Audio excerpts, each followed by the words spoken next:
حضور سے بڑھ کر کوئی سپاسالار اعظم نہیں ہے۔ حضور نے اپنے لشکر کا معائنہ کیا، یوں نظر دوڑائی۔ امام شافعی فرماتے ہیں حضور نے دیکھا کہ اس میں 17 بچے تھے جن کی عمریں بلوغت تک کبھی نہیں پہنچی تھی، 13-14 سال کے بچے تھے۔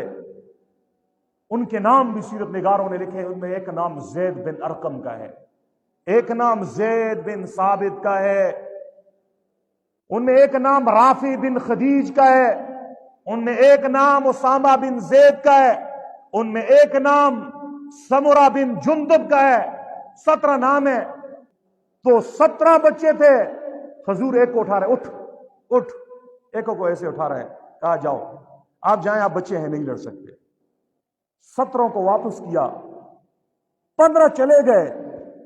15 میں سے ایک بچہ بڑا عجیب ہے جس کا نام رافع بن خدیج ہے۔ کیا نام ہے؟ رافع بن خدیج۔ وہ اپنے پاؤں کے پنجوں پہ سے کھڑا ہو رہا ہے نا، پنجوں پہ، کہ میرا قد بڑا نظر آئے اور میں 15-16 سال کا نظر آؤں، تاکہ رسول خدا صلی اللہ علیہ وسلم مجھے کہیں جاؤ آپ لڑو۔ یہ بھی وہ بچے تھے نا، ان کو بھی ان کی ماؤں نے دودھ پلایا ہے۔ ان کا کیا جذبہ تھا آج کے نوجوان کو، کہ اللہ کے راستے میں آج کے نوجوان اللہ کے راستے میں جان دینا، یہ تو بڑی دور کی بات ہے۔ جب ہماری جماعت والے آتے ہیں وہ کن نوجوانوں کو کہتے ہیں تو یہ ان سے بھی بھاگتے ہیں، کہتے ہیں یہ ہمیں کہیں گے کہ بستر اٹھاؤ ہمارے ساتھ چلے جاؤ۔ رافع بن خدیج ایسے پنجے پہ کھڑے نا، حضور نے دیکھا، ایسے معائنہ کیے سر سے لے کر پاؤں تک، ایسے دیکھا۔ حضور نے کہا آپ اس سائڈ پہ ہو جائے، آپ لڑ سکتے ہیں۔ دور سے اس کا دوست تھا، وہ 15 مہینے کا چلے گئے، 2 رہ گئے تھے، ایک رافع بن خدیج، ایک سمرہ بن جندب۔ انہوں نے ایسے دیکھا، اپنے اس کے والد صاحب وہاں پہ تھے، اس کے ساتھ چمٹ گئے، کہنے اے ابو جی، حضور نے اس رافع بن خدیج کو، یہ قد کا لمبا ہے، اس میں زور شور نہیں ہے، اس کے بازوؤں میں زور نہیں ہے، یہ میرے لیول کا نہیں ہے، اس کو حضور نے اجازت دی، میں تو جاؤں گا، میں تو مکہ واپس نہیں، مدینہ واپس نہیں ہوتا، میں تو احد کی طرف جاؤں گا۔ ان کے والد گئے، حضور پاک صلی اللہ علیہ وسلم کے سامنے اپنے بیٹے کا وہ جذبہ رکھا، میرا بیٹا شہادت کے شوق میں تڑپ رہا ہے، یہاں تک کہہ رہا ہے رافع کو آپ نے بڑا سمجھا ہے، سمرہ کو چھوٹا سمجھا ہے۔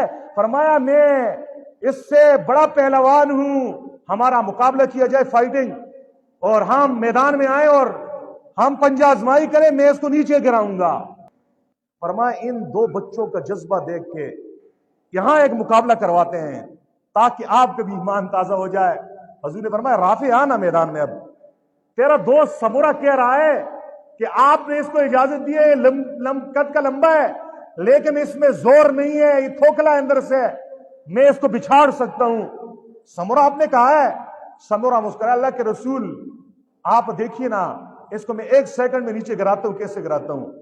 چنانچہ ادھر سے ایک کو بھیجا، ادھر سے دوسرے کو بھیجا، میدان میں درمیان میں آ گئے۔ چنانچہ چشمے فلک نے وہ منظر دیکھا، سمرہ نے یوں ہاتھ ڈالا، رافع بن خدیج کو زمین پہ پڑک کے مار دیا۔ نعرہ تکبیر بلند ہوا، رسول اللہ صلی اللہ علیہ وسلم نے دونوں کو اٹھایا، ایک کو بھی سینے سے لگایا، سر پہ ہاتھ پھیرا، دوسرے کو بھی سینے سے لگایا، سر پہ ہاتھ پھیرا، فرمایا تم دونوں بھائی ہو، یہ تمہاری جنگی ٹریننگ ہے، وَأَعِدُّوا لَهُم مَّا اسْتَطَعْتُم مِّن قُوَّةٍ، فرمایا دشمن کے مقابلے میں جنگ کی تیاری پکڑو، فرمایا تیاری کرو گے کیا ہوگا، ترہبون بہ عدو اللہ وعدوکم، دشمن کی نیندیں حرام ہو جائیں گی۔ حضور نے فرمایا تمہاری تیاری بہت اچھی ہے، جب مقابلہ ہوگا نا، فرمایا یہ بچے ضرور ہیں، فرمایا یہ مکہ کے کافروں کو ایسا ماریں گے جیسے شیر آ کے گیدڑ پہ جھپٹ جاتا ہے، فرمایا یہ میرے چیتے ہیں، یہ میرے شیر ہیں۔ حضور نے شاباش دی، جن کو گرایا تھا ان کو بھی حوصلہ دیا، کہیں یہ ہمت نہ ہار بیٹھے۔ اللہ اکبر کبیرہ۔